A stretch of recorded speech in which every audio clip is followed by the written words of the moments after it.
नमस्कार, आप देख रहे हैं आर्या न्यूज। मैं हूं आपके साथ पल्लवी सिंह। रुक करेंगे कुछ बड़ी खबरों की ओर।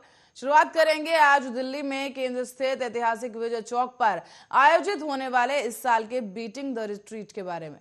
इस समारोह में एक नया ड्रोन प्रदर्शन इसके प्रमुख आकर्षणों में से एक होगा। साथ ही इसमें राष्ट्रपति और सशस्त्र बलों के सर्वोच्च कमांडर रामनाथ कोविंद की गरिमामय उपस्थिति भी रहेगी और इसी के साथ ही पहली बार प्रदर्शन को आजादी के 75 साल पूरे होने के उपलक्ष्य में समारोह का हिस्सा बनाया गया है। इसे आजादी का अमृत महोत्सव के रूप में मनाया जा रहा है और इस प्रदर्शन को देखने वाले गणमान्य व्यक्तियों में प्रधानमंत्री नरेंद्र मोदी और रक्षा मंत्री राजनाथ सिंह शामिल होंगे। मेक इन इंडिया पहल के तहत इसकी अवधारणा बनाई गई है और इसे डिजाइन और निर्माण कोरियोग्राफ भी किया गया है। गौरतलब है कि बीटिंग द रिट्रीट एक सदियों पुरानी सैन्य परंपरा है। ये उन दिनों से चली आ रही है जब सैनिक सूर्यास्त के समय युद्ध समाप्त कर अपनी अपनी छावनी में चले जाया करते थे।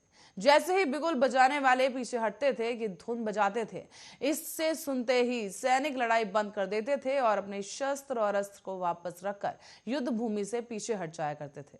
इसी वजह से पीछे हटने की आवाज के दौरान खड़े रहने की परंपरा आज भी बरकरार रखी गई है। रंगों और मानकों पर अवारण चढ़ रहा जाता है और इसी के साथ ही स्थान छोड़ने पर ध्वज को नीचे उतार दिया जाता है। ड्रम की धुनें उन दिनों की याद दिलाती हैं जब कस्बों और शहरों में संध्या को नियत समय पर सैनिक को उनकी छावनी में वापस बुला लिया जाता था। इन सैन्य परंपराओं के आधार पर बीटिंग द रिट्रीट समारोह अतीत की पुरानी यादों को ताजा करने का काम करता है।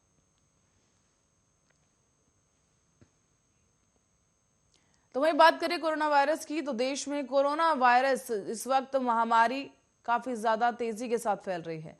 इस मामले की बात की जाए तो कल की तुलना में कोरोना महामारी के मामले कल की तुलना में आज फिर से एक बार कम हुए हैं, लेकिन देश में पिछले 24 घंटों में कोरोना वायरस के 2,35,532 नए केस सामने आए और 871 लोगों की मौत हो गई है। देश में दैनिक पॉजिटिविटी रेट अब घटकर 13.39% हो गया है। बड़ी बात यह रही कि देश में आज कल से 15,677 मामले कम नजर आए हैं। आपको बता दें, कोरोना के ताजा मामले आपको बताते चलें कि केंद्रीय स्वास्थ्य मंत्रालय की ओर से जारी किए गए आंकड़ों के मुताबिक देश में अब एक्टिव मामलों की संख्या घटकर 20,50,333 हो गई है। तो वहीं इस महामारी से जान गंवाने वालों की संख्या बढ़कर के 4,93,198 हो गई है। आंकड़ों के मुताबिक कल 3,35,939 लोग ठीक हुए, जिसके बाद अभी तक 3,83,60,710 लोग संक्रमण मुक्त हो चुके हैं। राष्ट्रव्यापी टीकाकरण मुहिम के तहत अभी तक कोरोना वायरस रोधी टीकों की 165 करोड़ से ज्यादा खुराक भी दी जा चुकी है। तो वहीं कल 56,72,766 डोज दी गई, जिसके बाद अब तक वैक्सीन की 165,04,87,260 डोज दी जा चुकी है। महाराष्ट्र राज्य में पिछले 25 दिनों में अपनी अनुमति किशोर आबादी की आधी आबादी को कोविड-19 वैक्सीन की सिंगल डोज दी जा चुकी है। 15 से 17 वर्ष के बीच की आबादी की जो जनता है उन्हें वैक्सीनेट करने का अभियान 3 जनवरी 2022 से शुरू किया गया था।